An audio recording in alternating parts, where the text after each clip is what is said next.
Hey yo guys, what is up? MTG here, it's back here with another video. In today's video, we're taking a look at my Modern Horizons draft slash pre-release deck. I say draft slash pre-release because it was a draft as a pre-release. So, as you can see, I pulled Ren 6. If I sound stuffy, that's because I have allergies, and it's great. So, yeah, I pulled Ren 6. It's amazing. I also pulled some of the lands, but they didn't make the cut into this deck because they weren't really the right colors. But it was worth it because I still went 2-0 with this deck, even though I drafted for mostly value. This deck is actually pretty good. I thought it was amazing. I even gave the... I got into the finals because I went 2-0 twice. So I played the best guy in the store, me and him, and we had a pretty close game. It was I almost made store champion on that one, but that's all right. I was drafting for value, so I told myself going into it that I wouldn't really be too upset if I didn't do well. So we have a pretty kind of synergy deck here. So I'm gonna set the lands back there. So this is basically, Ren 6 was my pack 1, pick 1, so I was like, hey, we might as well build a deck around it. And its +1 is return up to 1 target creature, target land card from your graveyard to your hand. So we made a deck out of this. So we have Ren 6. We have 1 Tectonic Reformation, 1 in a red. Each land card in your hand has cycling, and you can see how this and this would go great together because you basically just have a really good draw engine going because you can cycle a land for a red and then you can get it back to your hand. So basically you just have a really nice draw engine going on there. 2 Lava Darts. These are nice because the whole deck is kind of revolving around lands being in the graveyard. So we have Flashback, Sacrifice a Mountain. So these were nice as just a little removal spell or some extra damage. We have 2 Scale Guardians, the big hitter in this deck. It's a 4/4 Flying Haste. This spell costs 1 less to cast for each land card in your graveyard. You can see how that would work.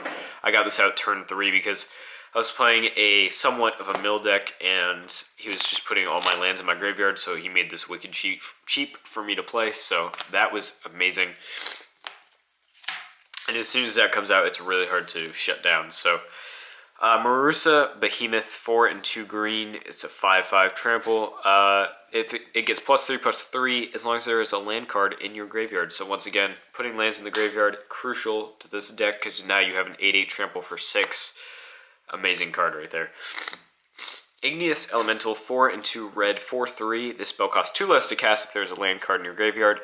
And when it enters the battlefield, it does 2 damage to target creatures. So another... really nice, does some extra damage, and it's cheaper when a land is in your graveyard. 4-drop, 4/3, does 2 damage, it's pretty good.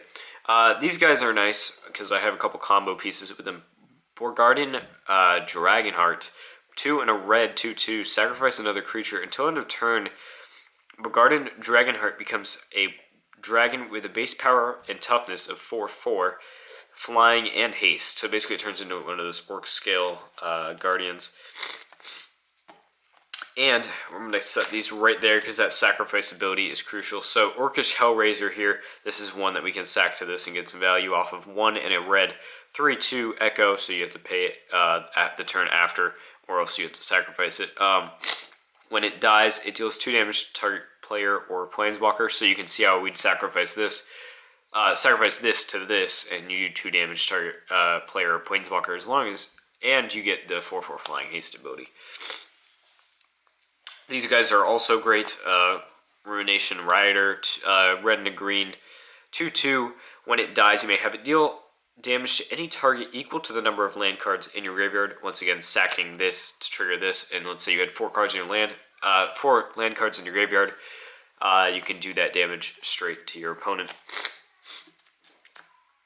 We now have Alpine Guide, once again, another one we can sack to this. Alpine Guide is a 3/3 for 3. When it enters the battlefield, you may search your library for a mountain card, put that card onto the battlefield tapped, then shuffle your library.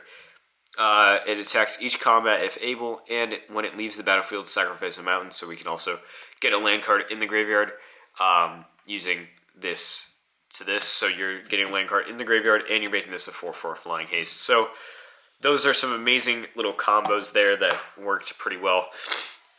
We have 1 Winding Way, 1 in a green, Choose creature or land. Reveal the top 4 cards of your library. Put all cards of the chosen type revealed that way into your hand and the rest into your graveyard. So I'd always call a creature with this and then put lands in the graveyard. So that was also a pretty great little way to get lands in the graveyard. So our last creature here, Spore Frog, is a 1 green 1/1 Spore Frog. Sacrifice Spore Frog, actually, so another one you can use on Dragonheart. Prevent all combat damage that would be dealt this turn. So it's basically a fog built into a creature. So it's pretty nice to have in a limited format. And then we have some combat tricks here. I don't know why I put those with the combat tricks. Combat tricks are Fists of Flame, 1 and a red. Draw a card until end of turn. Target creature gets trample and +1/+0 for each card you've drawn this turn. So it's getting +2/+0 at the very worst. So it's pretty good, and you get some draw advantage. So 2 of those. 1 Elvish Fury, 1 green buyback for 4. Target creature gets +2/+2 until end of turn. So another little combat trick. Reckless Charge is 1 red. Target creature gets +3/+0 and haste until end of turn, and flashback for 2 in a red.